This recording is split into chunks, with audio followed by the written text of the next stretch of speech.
Өзім жакшы ата болбой жатам деп айткан экенсиз. Сиз мындай бир деген сезгендей суроо бердиңиз да. Деги эле баарлашуу азайып кетти да. Бирип алып эле балдар туура айтасың. Дөөлөгөн өзгөчө кыз киши жакшы сөздөргө болуш керек. Атасы жамандын бири жаман, энеси жамандын баары жаман да. Кыргыздардын аттары жоголуп баратат. Сиздин кыздарыңыздын аттары кандай?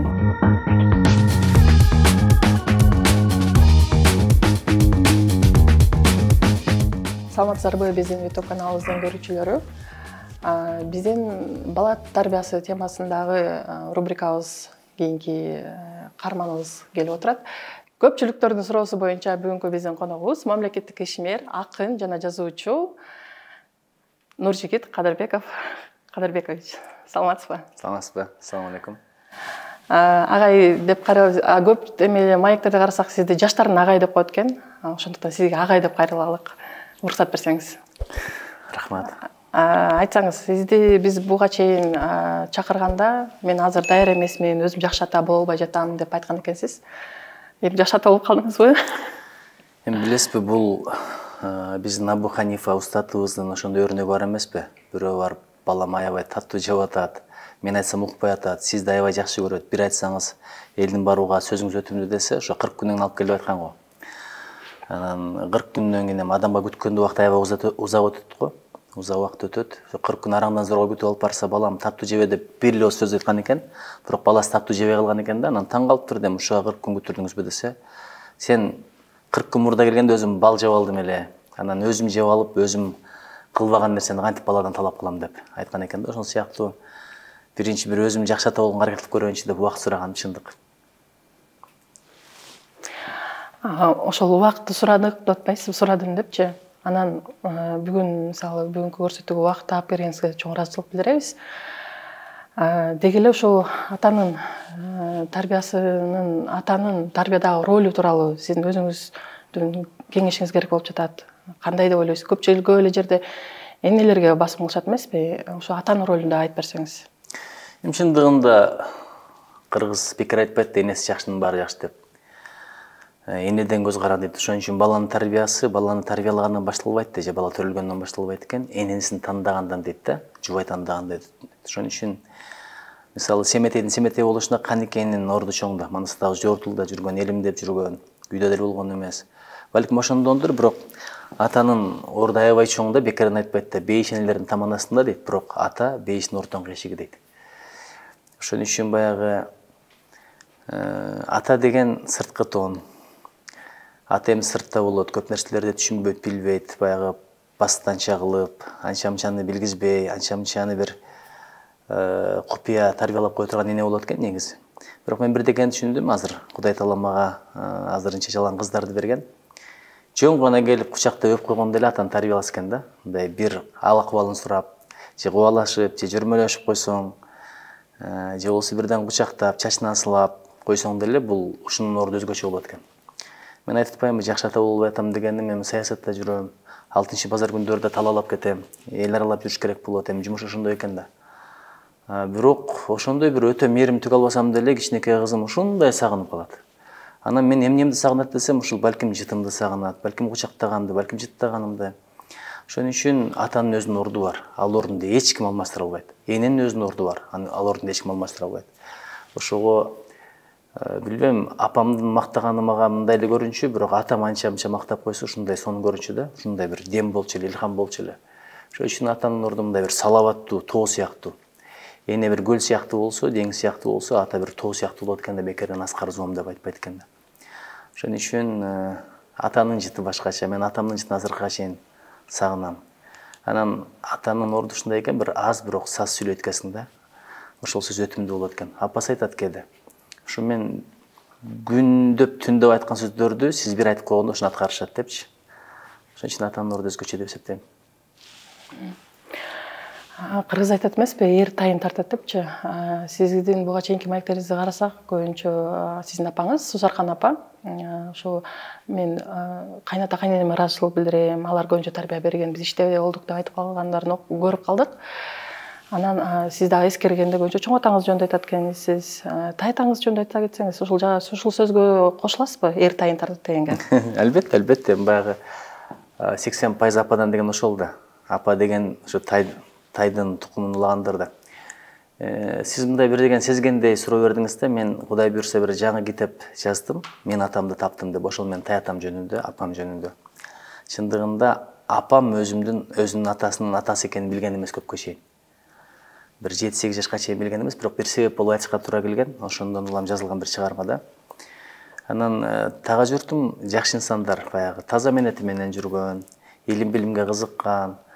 Ошо совет учурунда деле араб арифин билип, анан молдолук билими бар, диний билими бар инсандар болгон. Мисалы Орозмамат чоң таятам, өзүм таятам Шермамат. Анан алардын атасы Токтосун деп аябай бай киши болгон экен. Ар бир айылга барсаң бирден легенда бар эмеспи? Жылкылары көп болгон экен. Анан дарыянын бул жагынан ичкенде, бул жагынан суу өтпөй калыш экен дегендей бир легендалар бар го, ошондой бир байлардан болгон экен. Мындай баатырлар чыккан адамдар болгон, абдан сөзмөр инсандар чыккан экен. Азыркы таекелерим, мындай азыркы мен тааныган таекелерим деле. Мындай жөнөкөй адамдар, бирок жүрөктөрү кенен, жүрөктөрү таза, баарлашып отурсаң бир кычуун канатта бир жыргайсың, рахаттанасың. Анткени алардын күлгөнү деле, сүйлөгөнү деле баары жүрөктөн, жакшы инсандар. Чоң таекелерим болсо, чоң энемдин туугандар, алар дагы мындай негизинен эл башкарган инсандар болгон экен. Молдо Тайыр деп чоң энемдин атасы. Айтор мен чоң атама да ыраазымын, атама да ыраазымын, жакшы жерден кыздарды алганына. Жакшы. Кыргызда айтат экен дагы, атасы жамандын бири жаман, энеси жамандын баары жаман деп коет экен. Анан атасы уул жакшы болсо атадан дейт, уул жаман болсо батадан деп айтат экен. Ошо өзүңүз атаңыз жөнүндө да айта кетсеңиз, атаңыздын сизге мындай эсте калчу бир мүмкүн бир тарбия учурларында сизге сабак болуп кете турган, сабак эмес, кийинки балдарыңызга дагы ушуну бир атаман бир өрнөк катары айтып кете турган нерсеңиз болсо айтып кетсеңиз. Атам раматылык мындай бир сырдуу киши болчу. Ичиндеги сыртына билинчү эмес да. Мен балким таекелерди тарттым го дейм. Мындай азыраак жылмайчу, кем сүйлөчү эле. Анан эмнегедир бетиме көп мактаган эмес. Эмне кылсам деле сындай бергөндөй көрүнчү да. Абдан сүрдөчү эле. Кээде ойлоном, ушул туура беле, туура эмес беле. Балким атам баарлашып, сырдашып, биз менен ойноп, ушунча башкача болот беле деп ойлойм, бирок көрсө туура эле экен. Ошол айылдагы тарбия ошондой болгон. Мисалы күндүзү телевизор көрө албайт элек. Телевизор көрүп отурганыбызды көрүп калсак, капысынан жумуштан келип, бул аябай катуу бир чара көрчү да. Ошого режим менен эрте тургула дечү, эрте жаткыла дечү. Анан кийин мага мындай оюнчук алып берген эсимде жок. Оюнчук алып бербептир, бирок китеп алып берет эле да. Тамга тааныгандан баштап эле китеп окуш керек деп. Анан китепке абдан эле оңой кызыктырчу. Мисалы мен кино көрүп калчумун. Ришат Нури Гүнтекиндин Бозторгой деген чыгармасы бар, түркиялык жазуучунун. Ошонун баягы Фериде, Киамран жөнүндө киносу бар эмеспи? Бозторгой деген. Ушунчалык сонун фильм болчу. Ошону кызыгып көргөмүн. Сериалды көргөмүн, кичинекей бала болчумун. Эми анда орусча деле жакшы түшүнчү эмесмин, бирок чын айтканда мага Фериде деп сулуу эже эмес беле. Ошону көрсөм керек, эми сулуулукка бала кезден баштап эле баа берет эмессиңби? Анан ушунчалык таасирленип кино бүткөндөн кийин отурсам, атам айтты деп алам, китеби мындан да кызык деп. Ошондон баштап китебин издей баштадым. Ушундай жол менен китепке кызыктырып койчу да, бир кинону көрүп эле таасирленсең, китеби мындан да кызык деп койчу. Апам экөө отурганда да китептерди сүйлөшчү эле. Коневди, Рокоссовскийди, Василевскийди, генералдык штаб согуш жылдарында деп. Анан Жантөшевдин тили аябай бай деп койчу. Анан кызыгып Жантөшевди окучу элем. Анан комуз үйрөткөн мага. Ошо эртеден кечке чарбада жүрөт эле, сарайларды салат болчу, өзү прораб болчу совхоздо. Мал чарбачылык менен ошентип өзү бир чарба менен жүрөт эле, бирок убакыттап мага комуз үйрөтчү да, балам бул кыргыздын өнөрү депчи. Анан чын айтканда дин илимин дагы ал дечү, ошол эле мезгилде дүйнөлүк илимди дагы кенен бил дечү. Анан керек болсо дүйнөлүк бийлерди үйрөн деп айтат эле, жанагындай вальс, swing dance, ушулун ар бир жигит билиш керек дегендей бир тарбияларды берет эле да. Анан мындай дем берип коет эле, бирок бетиме мактабаганы менен кээде апам менен сүйлөшүп атканда жылы сөздөрүн угуп калат элем. Нуржигитим деп бирдекелерди айтса, ошол сөз мага өзгөчө таасир этет эле да. Баягы башкалардан уккан 1000 сөзгө караганда атам бир сөз таасирдүү болчу. Анан эртең менен туруп спорт менен машыгат эле, ошо айылда турса дагы. Анан груша илип алган, турник салат эле, баня кылып берген. Ал заманда бул аябай бир кемеле көрүнүш болчу да, мындай айылда баня деген болбойт эле, бирок биздин үйдө баня да бар болчу. Анан жыл сайын азыр эми ар бир адам ысык көлгө келет. Ал заманда андай эмес болчу мындай. Бирок атам бизди ысык көлгө алып келип кетет болчу. Арсланбатты көрсөтөт болчу, эл көргүлө, жер көргүлө деп. Атам башкача тарбия берет чындыгында. Анан энциклопедияларды дайыма толуктап коет эле. Балам мындай кенен, кругозоруңар кенен болсун деп. Сиз азыр бул жерде айтып кетип атпайсызбы? Ошо атаңыз ошол эле Жантошевдун тили бай дегенде мындай бир айтып коюп анан кызыктырып мындай интрига жараткандай да. Анан сиз кызыгып ошону изилдечүсүз. Бирок азыркы тилекке каршы аталардын көбү китепти окубай калган заман болуп жатат да. Жумуштан келет дагы баары телефондо. Мындеги эле баарлашуу азайып кетти да. Буга чейинки биз бир канча адистерден маек алдык, баарында эле азыркы балдардын көйгөйү ошо баарлашуу азайып кетти деп эле айтышат да. Сиздин үй бүлөңүздө кандай болуп жатат бул маселе? Эми эне менен бала ансыз деле баарлашат. Эми кандай баарлашат башка кеп. Кээде кыйкырык угат, кээде урушугат энеден. Эне деген энеден баягы балага көп убакыт берет, кээде чарчайт, кээде чалыгат, нерв керек, буга аябай сабыр керек. Кээде аялым суркоолоп калганда кичине балдардын камын көрөм деп бир саатта башым бүтүп калат да. Элестетип көрүң, 1 саатта. Ошон үчүн эненин сабыры бул башкача болот экен. Эркек аялга дейт, ыйлаштан жетпейт деп коет, сүйлөштөн жетпейт деп коет, анан сабырдан, турутулуктан жетпейт экен да, бул турган маселе экен. Үйдө болсо колумдан келишинче баарлашууга аракет кылам. Азыр мындай кыздар да кыздарга жакшы сөздөр көп айтыш керек экен да, алтыным, берекем, күнүм, гүлүм, куттум, жыттум, местим, тектим депчи. Орусчада такая восхитительная, моя приятная, моя красавица, моя умница, интеллигентная, выдающаяся деген сөздөрдү айтып бериш керек экен. Себеби эки тилде тең тилишип атпайбы? Себеби а дегенде сөзү андан кийин өзү болот деп айтылат да. Өзгөчө кыз киши жакшы сөздөргө болуш керек. Аялдын кулагы таттуу сөздөргө толуш керек экен да, кийин башка бирөөлөрдүн жанагындай бир жалган, анан кийин арзан таттуу сөздөрдүн алданып калбаш үчүн. Өз кызыңа өзүң гүл бер дейт. Башкалардын гүлүнө кийин алданып калбаш үчүн дейт да. Ушундай бир таттуу жылуу сөздөргө көбүрөөк айтканга аракет кылам. Анан азыр эми кичинекей кезинде көбүрөөк кучакташ керек экен. Экинчи кызым бар, мындай канча кучактасаң деле тура берет да. Биринчиси мына бир аздан кийин эле болдучу деп коет.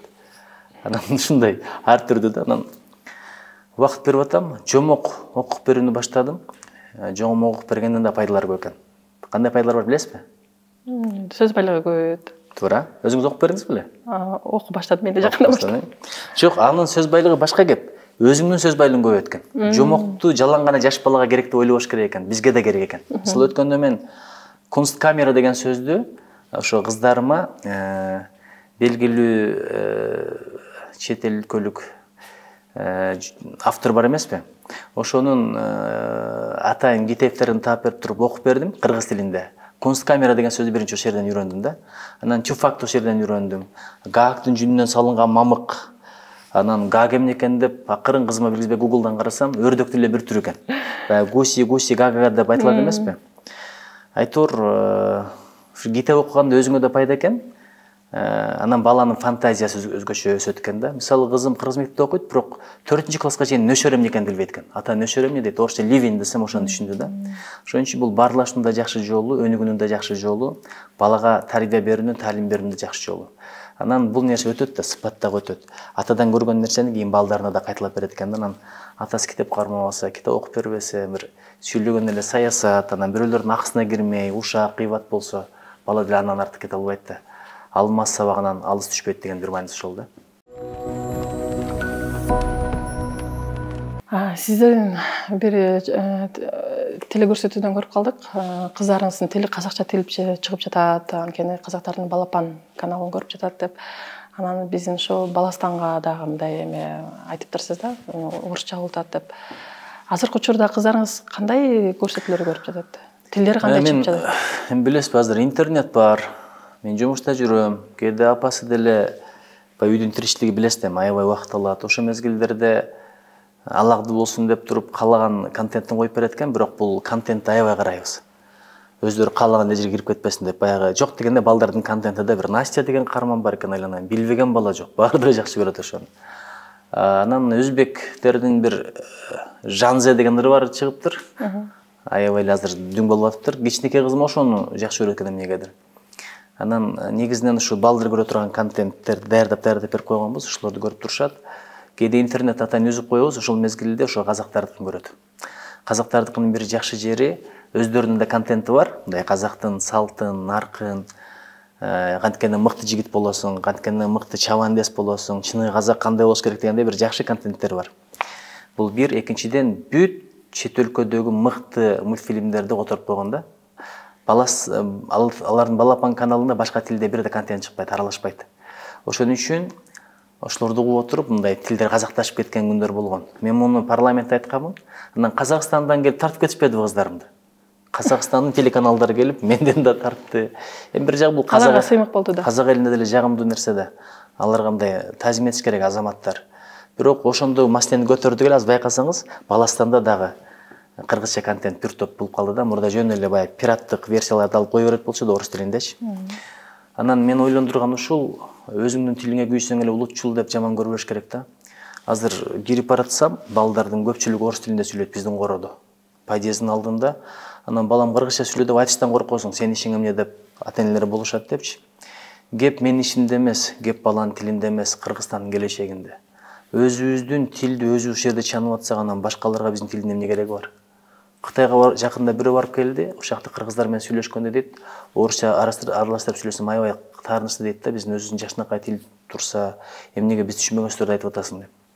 Ошон үчүн тил бузулса, адамдын дили деле бузулат, анан мекен, мамлекет коркунучта болот. Бул турган маселе. Идеологиялык жактан адам аябай бир алсыз, жакыр абалда калат да. Өлкөдө ошондой акыбалда калат. Ошон үчүн тилди сактоо менен, маданиятты сактоо менен биз өлкөнүн келечегине кам көрөбүз. Бул деген сөз башка тилди үйрөнбөсүн деген сөз эмес. Англисче, французча, арабча, орусча, 1000 тил билсин, бирок өзүңдүн тилиңди унутуу эсебинен эмес. Ошон үчүн бул абдан маанилүү маселе. Мамлекеттик саясатта да ушуну негиз кылып өзөк кылып алыш керек деп эсептейм. Сиз ошо маектериңизде да айтып калыптырсыз, эгер тилиң жок болсо анда чек араны ачып кой депчи. Анан бизде азыр чет жакта мекендештер көп эмеспи, миграцияда жүргөн. Биз да өзүбүз 10 жылдай жүрүп калдык. Анан ошол жактагы биз Россияда жүрүп калдык. Россияда дагы ата-энеси орусча жакшы сүйлөй албайт, бирок балдары орусча так сүйлөйт да. Анан алар эне тилин билбейт. Ушундай да, ушундай көйгөй болуп жатат. Бир эле Россияда эмес, кыргыздар азыр бүткүл дүйнө жүзүндө тарап кетишпеди. Америкада дагы кыргыздардын балдары кыргыз тилинде такыр жок болот. Ошол чет жактагы мекендештерге кандай кеңеш бере аласыз? Ошо биздин тилибизди унутулбаш үчүн алар ушул ата-энелерге сиздин кеңешиңиз кандай болот? Ар бир нерсени анализдегенде кыска мөөнөттүк перспективада мындай, узак мөөнөттүк перспективада мындай деп анализдейсиң да. Эки өңүттөн, эки өңүрдөн анализдейсиң. Албетте кыска мөөнөттө биз сүйүнүп атабыз, жылына бизде мигранттар бизге бир 2-3 миллиард акча жөнөтүп атат доллар менен депчи. Кыргыз экономикасына чоң салым да бул. Бирок узак мөөнөттөн алганда эң чоң трагедия ошол да. Алардын балдары башка бала бакчага барат, башка тилде талим, илим, билим алат.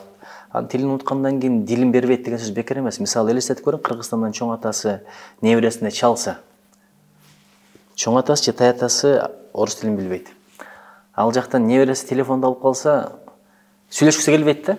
Я же его не понимаю, на, сам переговори деп коет. Бул деген сөз муундардын мамилеси үзүлүп атат. Эмитен эле туугандык үзүлүп атат. Бул аябай чоң трагедия да. Бара-бара предки приехали из Алату, там из Кыргызстана, я обратно не хочу, я деп туруп жашаган жерин айтып коет. I came from Kyrgyzstan and I don't want to go back деп койсо, ошон менен бүттү да. Ошого ал жака кеткенден кийин эми биз Кытайда көп эл болсок мейли эле. Балдардын тилин, маданиятын сакташ бул ата-эненин мойнундагы чоң аманат. Билесизби, чоң аманат. Кыргыздын маданиятын, тилин бизден башка эч ким сактабайт. Эч кимге керек дагы эмес, алардын милдети дагы эмес. Мен Германияга барганда, Берлинге барганда түрктөрдү көрүп абдан ыраазы болдум. Ошол жакта жүрүп деле баягы түрктөрдүн сүйлөшө турган клубтарын түзүп коюптур. Түркчө китепканалар түзүп атыптыр. Балдар түркчө унутпаса экен деген бир ниет тилек менен иштеп атыптыр да. Анан менин тилегим ушул. Эми кыргыз эли кайда болсо дагы өзүнүн тилин, маданиятын унутпай жүрсө, бир күн бирикчү күн келет, жолукчу күн келет. Айтор өлкөбүздүн келечеги кенен болсун десек, бар болсун десек, бул маселеге өзгөчө көңүл бөлүш керек. Бизде азыр дагы мындай бир көйгөй болуп жатат ата-энелердин арасында. Сиздин кыздарыңыздын аттары кандай? Эмирай, Байина, Салиха, Нуржибек. Ата-энелердин биз талкуулардын арасында көп окусак эле, кыргыздардын аттары жоголуп баратат дейт да. такыр эле кыргыз. Ошол эле мисалы Америкада жашагандар, Америкада дагы туура болгандай алан ушундай сыяктуу аттарды коюп, алардын тилинде дагы оңой айтыла тургандай, биздин Россиядагы мекендештерибиз дагы орусча так чыга тургандай. Мисалы менин сиңдимдин эле балдары Руслан, Алина деп койгон, орустар да так айта алсын депчи. Ушундай бир көйгөй бар да, кыргыздардын аталары бара-бара жоголуп бара жаткандай дейт. Сизге бул боюнча эмне айта аласыз? Бул деле маанилүү нерсе. Мен кызымдын атын, кичинекейимдин атын Нуржибек койгонум ошол болду да. Эми Нуржибек деп койсом, дагы бир досубуздун жубайы тамашалаптыр мен келечегиме чалып. Анча мынча ачууңуз келгенде катуу айтып урушула турган ат болуптур депчи. Сен Нуржигит, Нуржибек деп уйкашып атпайбы? Анан мисалы Россияда ушундай элдер бар, хакастар бар, алтайлар бар, тувалар бар. Өңдөрү биздикиндей эле. Мындай көзү жымшык, азиаттар, бирок аттары Анна Петровна, Иван Сергеевич болуп калган да. Бул кабыгы калып, маңызы кетти деген сөз. Маңызы айтып атпаймынбы? Тилин унутса, дилин берсе, анан өзүнүн тегин тамырын унутса, аны менен кызыкпай калса, ошондой болуп калат. Ошого жок дегенде атын кыргызча сактаса, ошол жакта жүргөндөр өзгөчө. Кыргызстанда билбейм, эми Кыргызстанда өзүбүздүн эркибизбиз, чөрөбүздө өзүбүздүн мекенибиз эмеспи?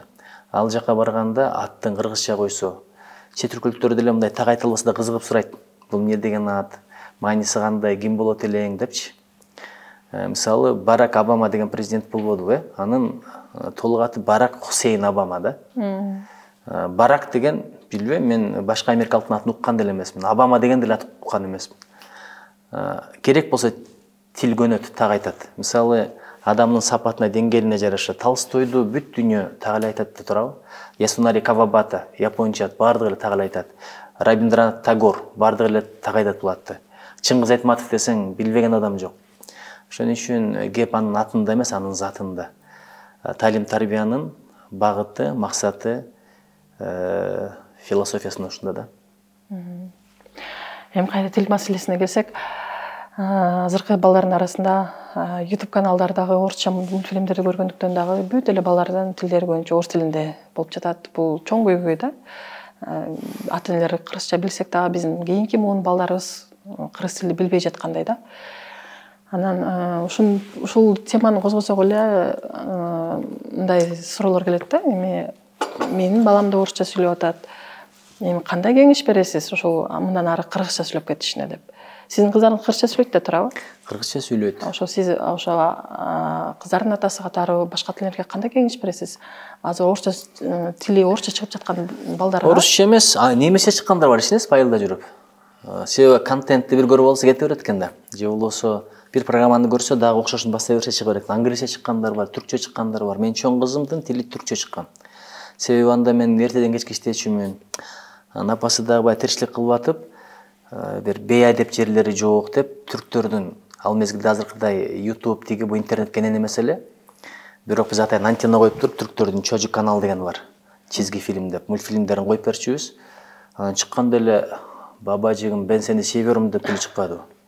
Ябанчы келмеш, не диyorsun депчи. Йулдузлар була алмадым.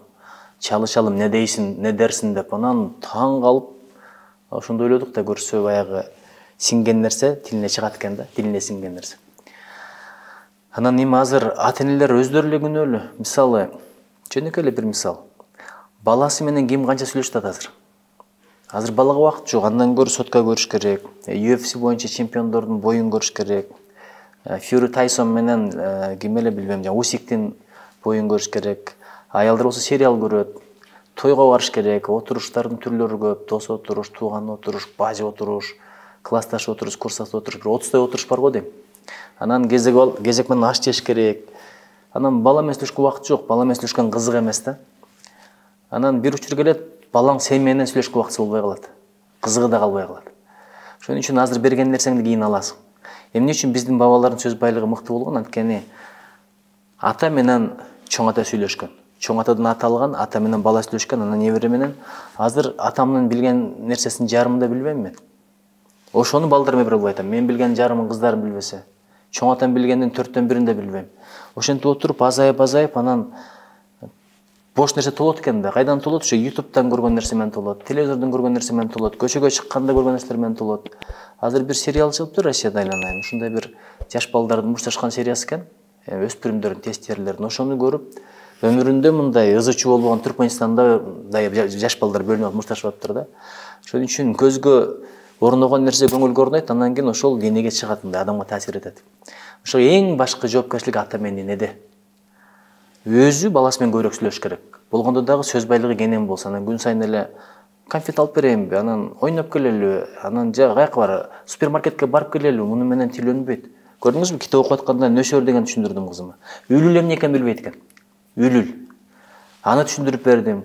Ошон үчүн бир аз болсо дагы, көп деп айтпайын, күнүгө жок деген 15-20 мүнөт бала менен баарлашууга бөлүсөк, ошондо балдар тилин унутпайт. Мейли ал орусча окусун, англисче окусун. Ушул майке келе жатып, азыр таксист менен сүйлөшүп калдым. Сиздин канча балаңыз бар десем, 2 кызым бар деп калды. Ушундай ата-энелер, биздин канал ушундай ата-энелерге арналган канал эле. Бир чоң киши менен маектешүүгө бара жатам. Сизде кандай суроо болот? Сизде айткан жокмун ким менен баратканын? Десем, билбейм, менде деле суроо жок го дейт. Сиз кыздарыңыздын атасы болгон үчүн мындай эме сурооңуз эле болбойбу десем, жок, бар эле, болгону кызда энеси көбүрөөк таасир берет да дейт да. Кыздардын тарбиясында эненин ролу чоң деп түшүндүрдү да. Сиз буга кошуласызбы? Туура эле, баягы энесин көрүп кызын өп, эшигин көрүп төрүн өт деп бекер айтпайт. Эми баягы кызын ал деп жүрөбүз, бирок кыргыз уйкастырып сүйлөгөн. Эшигин көрүп төрүн өт, энесин көрүп кызын өп деп. Бирок биздин бабалар мындай ак никеден гана өпкөн, ошон үчүн бул ал деген эле маани келип чыгат. Ошон үчүн баягы үйлөнөрдө деле аялым кандай болот деп ойлонбостон, биринчи балдарымдын апасы кандай болот деп ойлон дейт да. Бирөө бар экен да, абдан сулуу экен. Бирок ал атла акылдан айтпаптыр кызга. Анын бир профессору бар экен, ал абдан акылдуу экен, бирок ага өңдөн айтпаптыр. Анан бир күнү ошол сулуу студентке агайына жазыптыр да. Сизде акыл көп, менде өң, аябай татынакаймын. Экөөбүз баш кошуп албайлы, балдарыбыз мендей татынакай, сиздей акылдуу болот десе, андан жооп келген экен. Андай болсо мейли, бирок мендей сулуу, сендей акылдуу болуп калса андай кылабыз депчи. Мындай бир чоң маани бар да. Ападан көп нерсе өтөт. Мен жан китебиме Роза Айтматова эжекебиз, апабыз баш сөз жазып берди, мен абдан таасирлендим. Ошол апам жөнүндө жазган жерлеримди көрүп айтыптыр да, көрсө, мунул сыпаттар сага апаңдан өткөн турбайбы? Чын кыз агамдын да адам болушуна ошондой деңгээлге сиз апамдын салымы аябай чоң деп. Экөө түн бир окунга чейин баарлашат эле, кат жазат болчу, атабызды издеген депчи. Ошон үчүн ал турган маселе, бирок бирдикени айтып коеюн. Аял балага берет, бирок эмнени чөйрөдөн алса ошону берет. Мисалы, мектепке барса, мугалим болуп, анан директордон уруш укса, комиссиядан уруш укса, завучтан уруш укса, андан бир жакшы энергетика чыкпайт да, уккан нерсесин келип баладан чыгарат. Анан күйөөсүнө жакшы мамиле көрбөсө, ошон үчүн эң күйөөнүн бала бакырга берген жакшы тарбиясы дейт атанын. Балдардын апасына жакшы мамилеси дейт да, мындай мээрими, сүйүүсү дейт. Ошолдон өткөн жакшы тарбия жок экен. Ал андай бол, мындай бол деген бул ары каттап суу кечпей калат дейт. Эң жакшы дейт, апасына жакшы мамиле кыл, апасын сүй, апасын урматта дейт. Ошон үчүн мындай отурган мезгилде бул жүзүм болсо, аялыңдын оозуна салып кой. Себеби балаң да көрүп чоңоет. Ошол нерсе мындай жакшы энергетика болот деп айтылат да. А эгерде эки уруша берсе, күйөө менен аял, анда баладан бекен урушса деле бала орукчан болуп калышы мүмкүн дейт. Мындай стресс менен чоңоет дейт. Анткени энергетиканы алдай албайсың дейт да, мындай аураны алдай албайсың дейт. Ушундай бир жагдайлар бар. Сиз айтып атпайсызбы, ошо жүзүмдү алып энесине берип кой деп. Бирок биздин кыргыз менталитетте ушундай нерсе мындай чочуркашат да, мындай көбүнчө мындай койчу балдар турат го, балдардын көзүнчө деп мындай тартынып турушат. Сиз бул чет мамлекеттерде, Японияда, Америкада окуп келгениңиздин мындай салымы деп айтсак болобу? Ушул сиз ушундай биздин бүт эле кыргыз мырзалар мындай ойдо эмес да. Жок, бул эми Япон, Америка эмес, биздин пайгамбар саллаллаху алейхи айтканда, эң жакшыңар аялдарды эң жакшы мамиле кылгандар деп. Бирок мен муну канчалык деңгээлде амал кылып атам, аткарып атам, бул башка кеп. Ошондой бир мээрим төгүп, жеп аткан дамыңдан оозуна салып кой. Мындай жакшы көрүү менен, сый урмат менен ошону балаң көрүп чоңойсун, кийин ушул жакшы сыпат таркасын деген нерсе болуп атат да. Бирок менталитет деген эмне? Таң каласың. Мисалы, баланын көзүнчө жакшы көрөм, сүйөм деп айтышсам тартынат дагы, баланын көзүнчө сөгүнө берет. Баланын көзүнчө аялга мындай орой мамиле кыла берет. Ал нормалдуу, бала деле түшүнөт аны. Анан сүйөм десем, чалкасынан кетет да. Бирок менин бир устатым айткан, ошо баланын көзүнчө айтыш керек мындай нерсени депчи. Анткени жакшы сөз, дегенде сөз болот, андан кийин өз болот деген сөз бекер эмес. Ошон үчүн мындай мен деле буларды кыйратып аткаранга кирбейм ачыгын айтканда. Бул теориялык жагы, бирок кээде аракет кылам да ушуларды бир кылсам деп. Анан мен бир акция баштадым эле. Өзүбүздүн бир чөйрөдө цветок без повода деген орусчасы. Аял затына гүл бергенде деле негизсиз бериш керек экен да, себепсиз бериш керек экен. Мисалы туулган күнү алып барып берсең же бир 8-мартта берсең, бул сенин милдетиң деп кабыл алат. 1000 алып барып берсең деле. Бирок башка күндөрү эч бир себепсиз алып келип берсең, ушул башка күнү баягындай күндөрү берген 1000 розадан да артык көрүнөт экен да. Бирок ошол нерсе үй бүлөдөгү бир мамиленин жакшырышына, жылуулуктун болушуна, бала бакырага болгон сезимдин дагы толук нурданышына абдан чоң таасир этет экен да. Ошол акцияны кылып көрсөм, мындай колдоп аткаргандар болуп атат. Анан эффектиси да жакшы болот экен да. Айтор мындай биздин бир атабыздын сөзү бар, Байдыл атабыздын ыры беле. Башталат баары майдадан, байкабайт аны майдадан деген. Сиз азыр мен устатым бар деп айта албадыңызбы? Биздин ошо каналыбыз ата энелерге арналгандыктан өспүрүм чактагы да ата энелер бар да. Анан балдар кайсы бир убакта ата энесинин сөзү авторитет болбой калат экен да. Анан ошондойдо кандай балдарга алар мындай устат издеп баштайт экен да. Мисал келтирип, кандай кеңеш бере аласыз ата энелерге ушундай устаттар болсун деген? Карасаңыз, Абу Ханифага алып келип атпайбы? Атасынын сөзү өтпөй калганда, апасы сөзү өтпөй калганда, имам Абу Ханифага алып келип атат. Мисалы, бир учур болгон, мен үчүн эң чоң авторитет Жан-Клод Ван Дам болгон. Ал мезгилде билесиз, азыркыдай баягындай муштач фильмдерди көрсөтчү эмес Советтер Союзунда. Эң эле биздин кумирибиз Митхун Чакраборти деп, анан Джими деп. Жалгыз өзү эле бир 100 адамды уруп койсо ойлоп жүрө бериппиз да кыйын деп. Анан Жан-Клод Ван Дамды көргөндөн кийин ушундай да сонун актер болобу деп. Ошо мезгилде Жан-Клод Ван Дамга мени жолуктуруп койсо, жардан секир десе эле секириш мүмкүн эле да.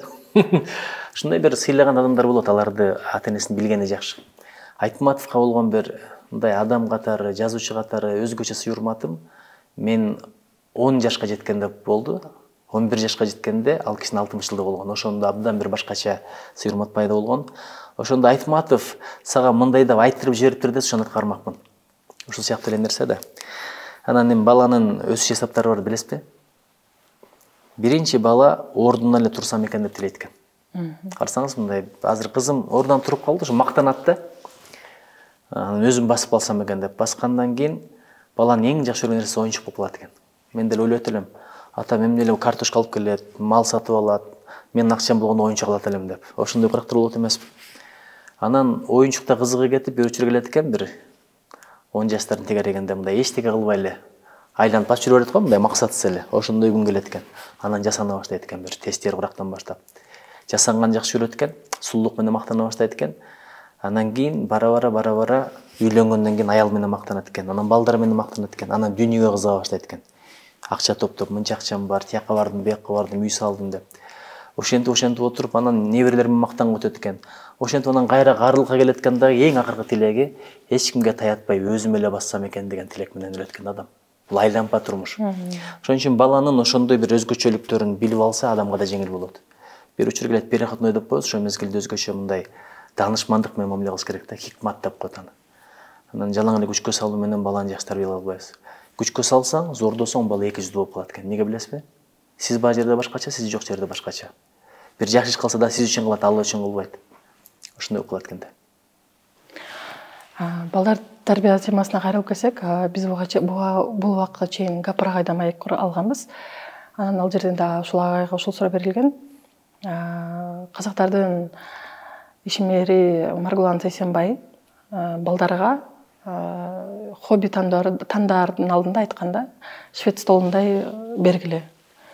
Эмеден фортепианоға барсын, математикадан көрсүн, ар биринен ушу 5 жаштан 12 жашка чейин баарынан көрсүн, анан кайсындан күчтүү болсо, ошондон репетитор жалдагыла деген да. Репетиторду бир сабактан жетишпей жатканда эмес, ошол билген кайсында көбүрөөк шыгы бар болсо, ошонун шыгын көбөйтүү максатта.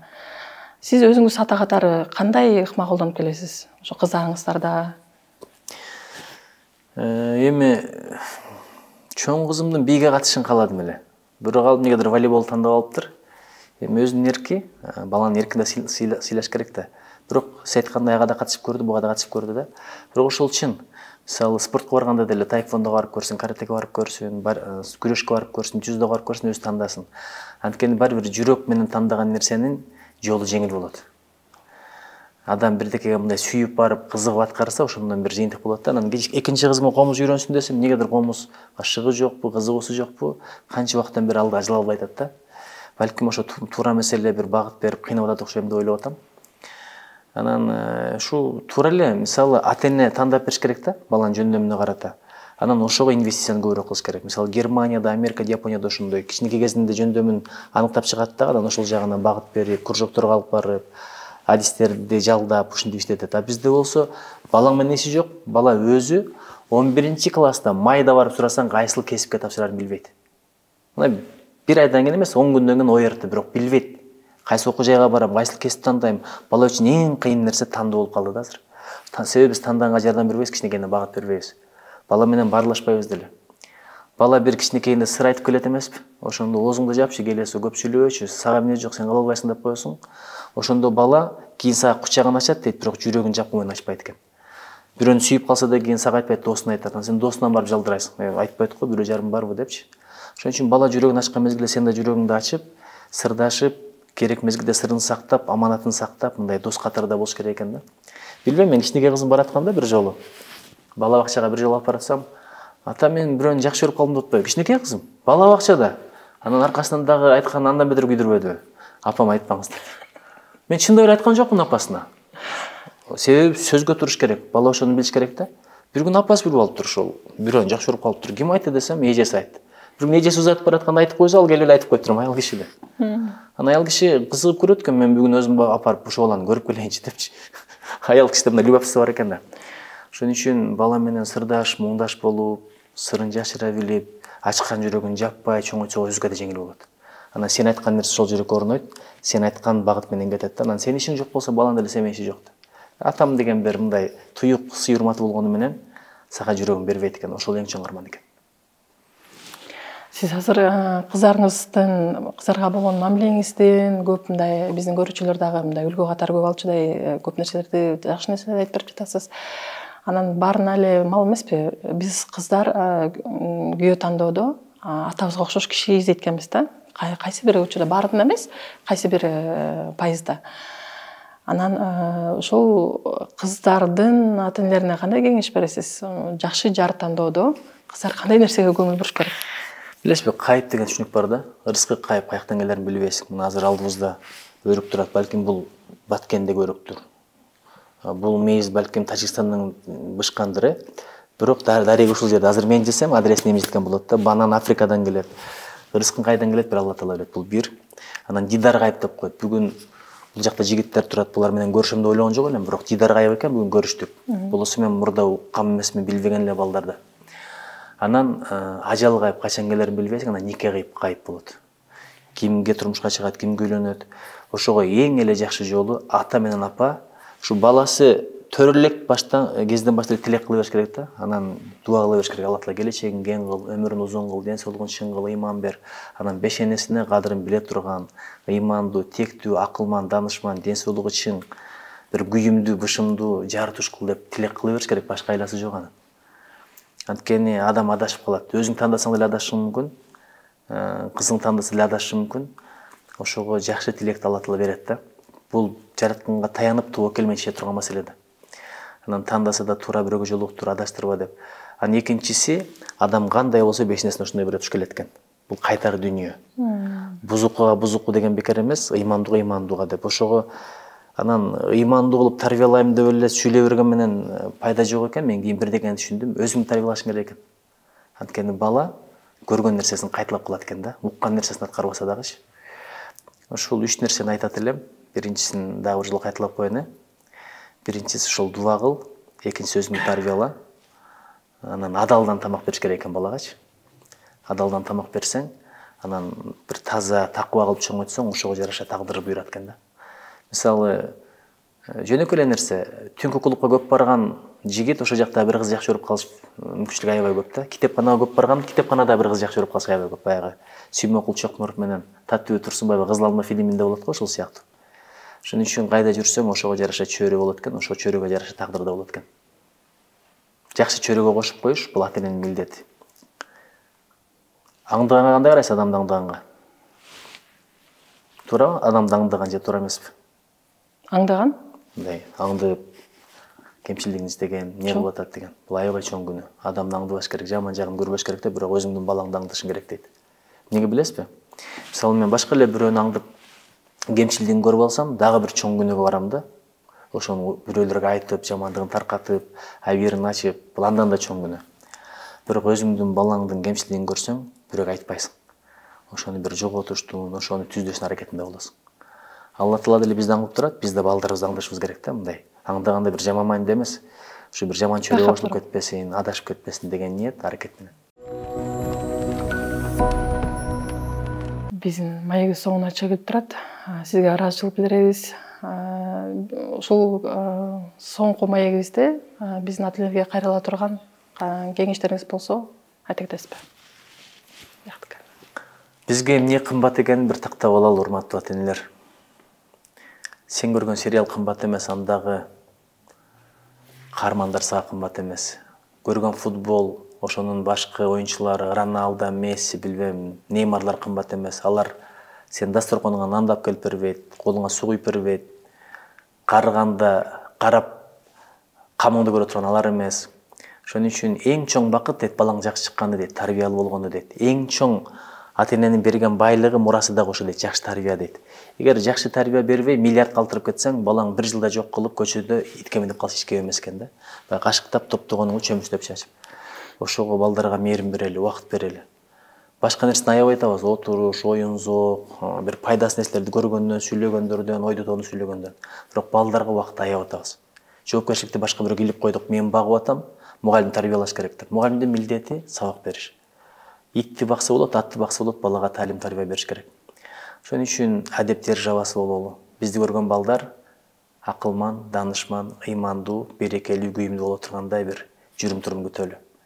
Кыргыздын балдары намыстуу болсун, кыздарыбыз дагы берекелүү, ыймандуу болсун, келечегибиз кең болсун, ыкыбалыбыз Алла Таала тең болсун. Дагы бир суроо пайда болуп кетти. Бизде дагы көп ата энелер дайым эле сурай берет да. Ата энелер тарбия боюнча кандай китептерди сунуштай аласыз? Эми башкысы мен ушу сиздер тапшырма бергенден кийин ушул темада сүйлөшөбүз деп. Мен көрдүңүз го, мындай алдын ала суроолорду сурабайм. Мындай дароо сүйлөшүп кеткенде кызыктуу чыгат да. Чубак ажекенин бала тарбия, чубак ажеке ушундай көп сабак калтырып кетиптир. Күнүгө 24 сааттан көрсөң 3,5 жыл угат экенсиң. Ошончолук көп. Анан кетип атып кандай тематика болсо деле, мен кетип атымдан чубак ажеке бала тарбиясы деп койсом, укмуш нерселерди айтып турбайм. Ошондой бир булактарды, жакшы булактарды көрүш керек. Анан эми билген китебин жазгандар аябай көп. Бирок биринчи ушул баары бир Курандагыдай, анан хадистегидей тарбиялаш керек экен да. Анан жанагы адал тамак стратегиясы деген китеп бар, ошондо окуп койгула. Анткени эмне үчүн мурдагылардын балдары аябай күйүмдүү, бышымдуу кыйын чыкты. Исхак Аразаковдой балдар эмнеге чыкпай атат деп мага бирөө сурабадыбы? Жусуп Абдырахмановдой, Касым Тонстановдой. Мен айттым, андай-мындай десем, жок, алардын апалары дейт, балдарына арам тамак берген эмес дейт. Көрдүңүзбү? Ошон үчүн жегениң канга айланат, кан деп бекер айтпайт да, каны ушундай, каны бузук деген сөзчү. Ошо канды бузбай таза алып кетиш бул биздин милдетибиз экен да. Балага эмнени берсең жей берет. Ошон үчүн кээ бир адамдар бар экен, пакет алып келбейт экен тойдон. Бул балким бир паракордун дасторконудур, ошону жебей эле койсун балдарым депчи. Ошон үчүн ар түрдүү китептер бар. Сынга кылышты окусун. Бул жана бала тарбиясы деген нерсе эмес, бирок жанагы карасаңыз, Бекназары уланып калгандан кийинки сөзүн карасаңыз, кул кишиге айтып атпайбы? Эй, бир гана суранычым дейт, элге мага абилби берип койгон айтпа дейт. Эл менен эл чабышып калбасын, душмандашып калбасын. А биздегилер айтмак. Ай, барып айтып кой ушуну, өчүн алсын кийин, кудумду алсын депчи. Ушундай нерселерди балдар үйрөнөт да. Ушул китеп аркылуу, Ошон үчүн жанагы атадан калган туяк кандай, мындай апасынын мамилеси, ошондой китептер бар. Анан Коносуке Мацучутанын Миссия бизнеси деген китебин кичине чоңойгондо эле окуп бериш керек. Жакшы китептер. Анан Жомоктор жомоктор, күзгү жомоктор, кышкы жомоктор, жазгы жомоктор деген бар. Ушундай бир ибараттуу окуялар көбүрөөк окутуш керек да. Анан периштени ыйлаткан бала деген бир жыйнак бар, тарбиялуу. Ошо окшогондагы жыйнактарды окутуш керек деп эсептейм. Адал тамак стратегиясы деп айтып калдыңыз, кыргызча китеп да бул, э? Кыргызча китеп. Маегизге чоң рахмат, убакыт бөлүп кеткениңизге чоң рахмат. Урматтуу биздин каналыбыздын көрүүчүлөрү, бүгүнкү биздин маегибизде өзүңүз үчүн, балаңыз үчүн кандай 3 же 5 маанилүү кеңеш болсоңуз комментарийге жаза кетиңиз. Анан биз агай айткан китептерди таап, 5 кишиге агай сунуштаган китептерди белекке бергенге аракет кылабыз. Көрүшкөнчө сак саламат болуңуздар. Чоң рахмат. Эми агайдын китептерин жазып, эми баары сурап башташат. Китепти каяктан алсак болот? Чөйрөнү тандоо боюнча сиз айтпадыңызбы? Бул деген ата эненин жоопкерчиликти депчи. Бирок ошол учурда деле ошону дагы бир ачыктап берсеңиз жакшы болот эле да. Ата эне байкап туруш керек деп атпайсызбы, бирок ошо ата эне тандоосу депчи. Кантип ата эне тандаш керек ошону? Андан сырткары болсо негизи эле мисалы мен бир балдары жакшы ата энелер менен достошом да. Анан чайга чакырасың. Чайга чакырганда өздөрүн эмес, балдарың менен кел дейсиң. Карасаң, сен бияк чай ичип атасың, бирок балдар өздөрүнчө эле достошуп эле, тамак ичип эле, ойношуп эле, кубалашып, урушуп, ошентип анан кийинкиде алар сени сөзсүз чакырат. Балдар менен кошо барасың, ошентип эки катташканда баягындай уже аттарын Алия менен чай ичип келеличи, Нурия менен деп калат экен да. Ошол биринчиси. Анан экинчиси, мен азыр мектебин котордум.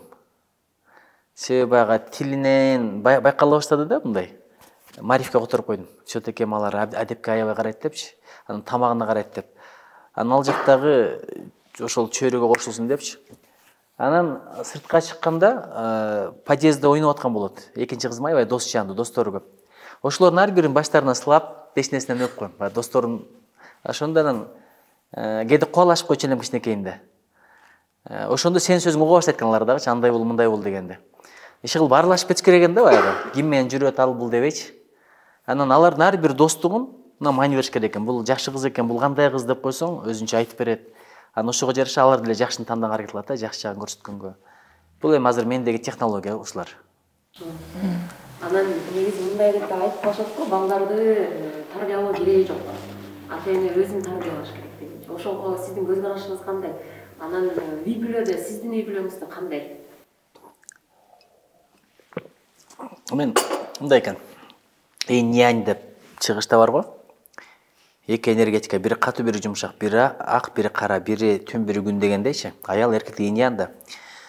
Бирөө катуу кеткенде экинчи кичине мындай пастанча болуп басып туруш керек экен. Экөө тең биригип алып эле балдары туура айтасың, деп эле ошондо бала мындай өчүп калат экен да. Бирөө бекеринен эмес, сот процессинде деле адвокат, прокурор бири актайт, бири каралайт го. Ошол сыяктуу эле баягы урушуп аткан мезгилдер жок, мындай деле жактар бар да кызым. Сен апасы ошону билбей алган турбайсыңбы? Мындай деп койсоң неме экен да. Анан бирок бул деген сөз балаң үчүн аялыңан урушуп кет деген сөз эмес да, мындай. Хикмат керек экен эки жактан. Мынтип атпайбы? Түшүнбөй калсаң керек да деп мындай адвокат болуп турушуң керек экен. Мен көбүрөөк ойлодум эле мындай, мен катуу кармап, кээде аялым урушат, бирок мен көбүрөөк адвокат болом да. Парламентте адвокат болгону менен бул жакта адвокатмын. Бирок өзүңдү тарбияла деген бул аябай точно да. Ошо эмнени кылсаң бул ошону кылат экен. Китеп окусаң китеп окуйт. Кичинекей кезинен эле китеп тескери карап алып окуп аткандарын көрөсүң го. Анан эртең менен спорт кылсаң ошондой кылат. Бирок экөө аял менен күйөө бирдей кылса жакшы экен да. Мисалы бири уктап, анан бири спорт кылса, балада да тандоо болуп калат экен. Аягын көрүп, жеңил жагын окуп кетет экен. Ошон үчүн бул өзүң тарбияла деген ата эне биригип алып өздөрүн тарбиялаш керек экен. Себеби эки өрнөк болсо жеңил жагына кете берет, нафс күчтүүрүп калат да. Уйкуң келди, ошол жака кетет бала. Устав тууралуу жылсы же суроо берип калды. Ошол жактан да тактап кетейин дегем да. Мисалы эгер биздин балдарыбыз өспүрүм, жылсы жендерде балдар өспүрүм. Сиздин угуңуз, кызыңыз дагы өспүрүм окшойт, э? Кичине мен кеч үйлөндүм.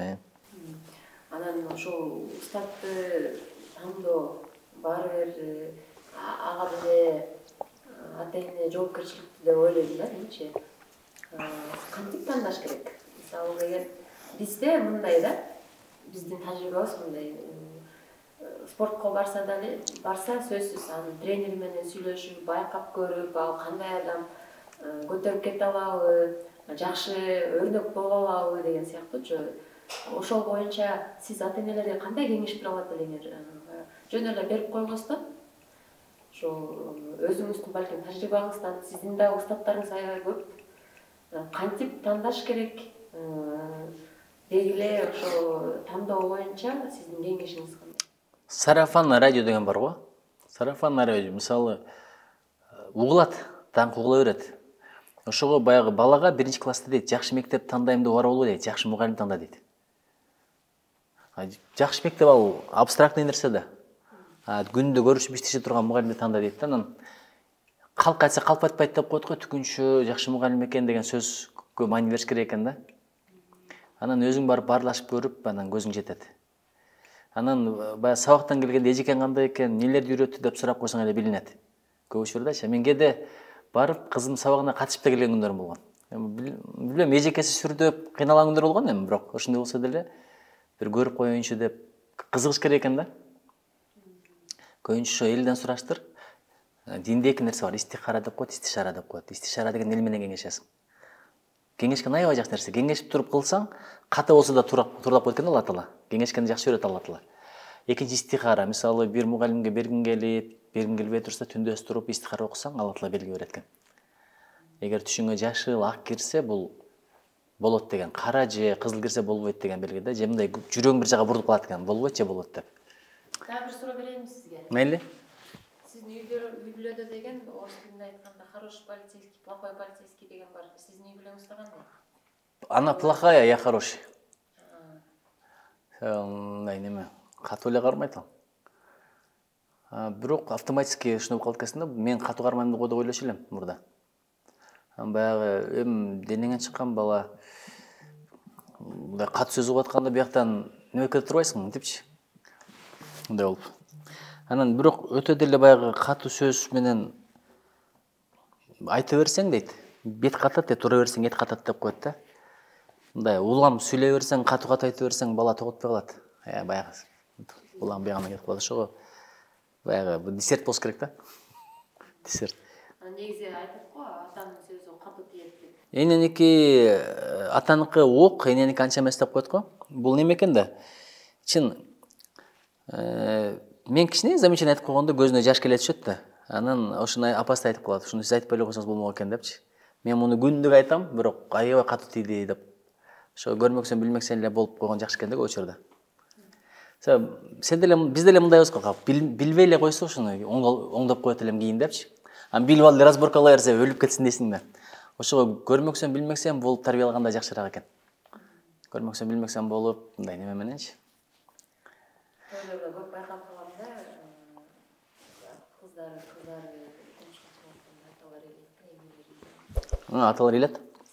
Сиздин кыздарыңыз бар турмушка чыкканда ыйлайсызбы? Алар чыкканда билбейм, бирок азыр башка эле бирөөнүн кызы кетип атса, атасын көрүп алып ыйлангым келе берет. Такыр неме кылып, нарыга барып эле деп калгандарым барчы. Мисалы представить ой келет да. Аллах насип кылсын ошондой бактылуулук көз жашын насип этсин иншалла. Мен немем азыр жума намаздан кийин фракционныйм бар. Чоң рахмат, Сизге рахмат.